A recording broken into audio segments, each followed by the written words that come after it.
പത്മരാജനിലെ കഥാകൃത്തിനേക്കാൾ തിരക്കഥാകൃത്തിനെ ഇഷ്ടപ്പെടുകയും പത്മരാജനിലെ തിരക്കഥാകൃത്തിനേക്കാൾ പത്മരാജനിലെ സിനിമാ സംവിധായകനെ ഇഷ്ടപ്പെടുകയും ചെയ്യുന്ന ഒരാളാണ് ഞാൻ. എനിക്ക് പലപ്പോഴും പത്മരാജൻ്റെ പെൺകഥാപാത്രങ്ങളെ, പത്മരാജൻ്റെ സ്വന്തം പെൺകഥാപാത്രങ്ങളെ എനിക്ക് ഓർമ്മ വരുന്നത് ഈ പരാഗങ്ങളോടാണ്. എനിക്കെപ്പോഴും കാറ്റിൽ പറന്നു പോകുന്ന പരാഗങ്ങളുടെ ഒരു കനക്കുറവും സുഗന്ധവുമൊക്കെ, അത് പറയുമ്പോൾ അല്പം കാൽപ്പനികമാണെന്ന് തോന്നുമെങ്കിൽ പോലും അതാണ് ഒരു സ്ത്രീയുടെ സ്ത്രൈണതയെ അതിൻ്റെ മുഴുവൻ തരളതയോടും കൂടി, അതിൻ്റെ മുഴുവൻ സൗന്ദര്യത്തോടും കൂടി പത്മരാജൻ കൊണ്ടുവന്നിട്ടുണ്ട്.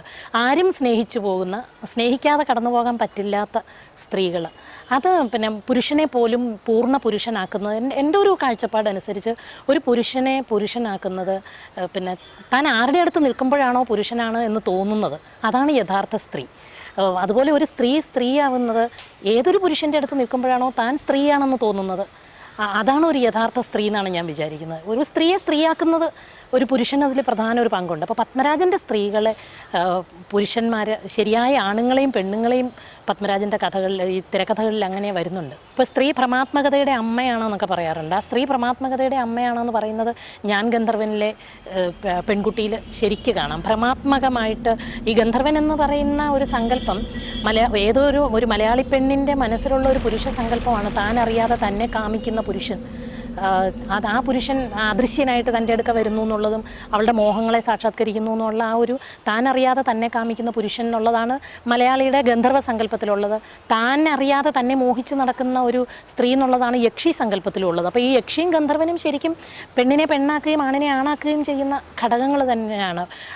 അത് പത്മരാജൻ ശരിക്കും കൊണ്ടുവരുന്നുണ്ട് ഓരോ സിനിമയിലും. അത് തൂവാനത്തുമ്പികളിലെ ക്ലാര എന്ന് പറയുന്ന കഥാപാത്രം കാമുകൻ്റെ അടുക്കൽ ഇത്ര തുറന്ന ഒരു മനസ്സും ശരീരവും തുറന്ന ഒരു പെണ്ണ്, അത് പത്മരാജന് മാത്രം സൃഷ്ടിക്കാൻ പറ്റുന്ന ഒരു സ്ത്രീയാണ്.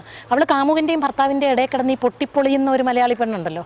ഒന്ന് പ്രേമിച്ചു പോയി എന്നുള്ളതിൻ്റെ പേരിൽ കാമുകൻ്റെയും ഭർത്താവിൻ്റെ ഇടയ്ക്ക് കിടന്ന് പൊട്ടിപ്പൊളിയേണ്ട ഗതികേടൊന്നും പത്മരാജൻ്റെ ഈ ക്ലാരയ്ക്കില്ല.